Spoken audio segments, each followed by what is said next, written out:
ஐயப்பனுடைய வரலாறு. சிவனுக்கும் விஷ்ணுக்கும் பிறந்த குழந்தை தான் ஐயப்பன். விஷ்ணு பூமியில மோகினி அவதாரம் எடுக்கும் போதுதான் ஐயப்பன் பிறந்திருக்காரு. இந்த ஐயப்பன் ஆகிய குழந்தைய சிவனும் விஷ்ணுவும் பம்பை நதிக்கரையிலேயே விட்டுட்டு போயிடுறாங்க. அந்த நேரத்துல தான் பந்தல ராஜா ராஜசேகர மன்னன் அந்த குழந்தைய பாக்குறாரு.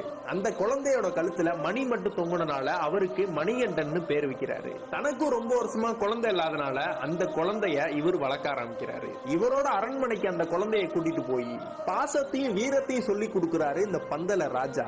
ஆனா இவரோட மனைவிக்கு மணிகண்டனை மகனாயத்துக்க பிடிக்கல. மணிகண்டனுக்கு 11 வயசு ஆகும் போது மணிகண்டன் தான் அடுத்த ராஜான்னு சொல்லி நாடு முழுவதும் பேசப்பட்டது.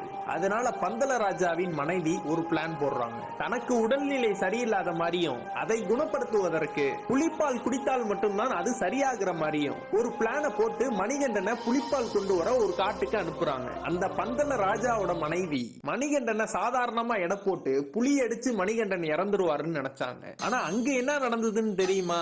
ஆனா நம்ம மணிகண்டன் புலிப்பால் கறந்தது மட்டும் இல்லாம ஒரு புலி பட்டாளத்தோடைய புலிகளை கூட்டிட்டு வராரு மணிகண்டன். அதுக்கப்புறம் அந்த பந்தல ராஜாவின் மனைவியும் பார்த்து வியந்து போய் மணிகண்டனின் காலில் விழுந்து என்னை மன்னித்து விடுங்கள்னு சொல்றாங்க.